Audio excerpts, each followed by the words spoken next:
यहाँ पे जो कार्यक्रम नीमा की तरफ से हो रहा है और दोस्तों जो भी शक्ति मीडिया चैनल के माध्यम से आप देख पा रहे हैं, तो मैं मैडम से जानना चाहूँगा कि बचपन का जो सिस्टम है, महिलाएं को लोग कह रहे हैं बचपन है, इनको बच्चा नहीं हो रहा है, तो उनको फर्स्ट में क्या करना चाहिए?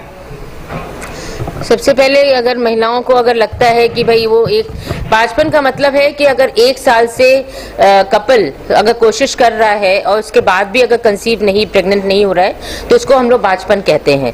तो बचपन अगर होता है तो शुरू में अगर है तो इतना परेशान होने की जरूरत नहीं है। कई बार आप सिंपल आप मल्टीविटामिन है या फोलिक एसिड है या फिर इसको जो है खान पान में अच्छा खान पान है, स्ट्रेस ना लेना, क्योंकि तनाव भी बहुत बड़ा रीजन है और आजकल के जमाने में हम लोग देखते हैं तनाव बढ़ते चले जा रहे हैं। तो अगर तनाव भी कम करना है और खान पान है, प्लस डॉक्टर से सही समय पे उससे जो है परामर्श ले लेना चाहिए। कई बार हल्की फुल्की दवा से और ट्रीटमेंट से ही उसका इलाज हो जाता है। मैम, बहुत लोग ऐसे पड़े हुए हैं, दवा हर जगह करते हैं लेकिन उनको कोई सुचारू रूप से उनका निवारण नहीं हो पाता है, उनके लिए क्या आपका मार्गदर्शन है? सबसे इम्पोर्टेंट है हमारी डायग्नोसिस बनना कि पेशेंट को अल्टीमेटली कारण क्या है, क्योंकि अगर सही डायग्नोसिस बन जाएगी तो निवारण अपने आप ही हो जाएगा।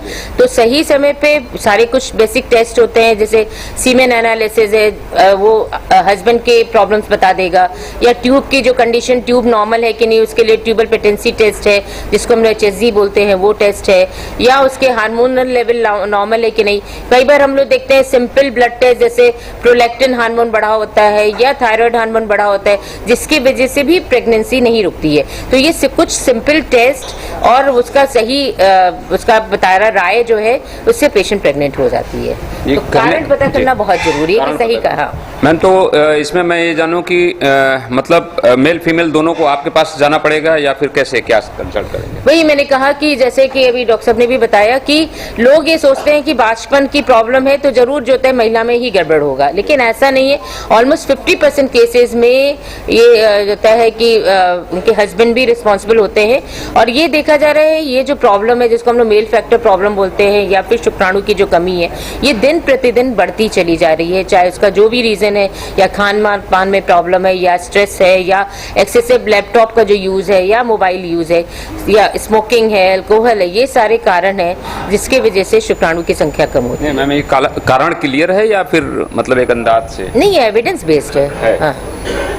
हमारे दर्शकों को बताएं कि खान पान में क्या उनको प्रिकॉशन लेना चाहिए? संतुलित आहार लेना चाहिए, उसमें जो प्रॉपर ऐसा डाइट होना चाहिए जिससे सारी जो होता है मल्टीपल विटामिन, न्यूट्रिएंट्स और कार्बोहाइड्रेट, प्रोटीन और सारी चीजें कवर्ड हो। और ये सारी चीजें जो बैलेंस संतुलित आहार, हमारा इंडिया के जो खान पान है खुद ही संतुलित है, अगर सही तरीके से उसको लिया जाए। आजकल हमारे यहाँ प्रॉब्लम क्या है, लोग संतुलित आहार न लेकर के जंक फूड पे जाते हैं, पिज्जा, पेस्ट्री, बर्गर। ये चीज सही नहीं है। सही संतुलित आहार जो हमारा इंडियन खाना है वो सबसे अच्छा है।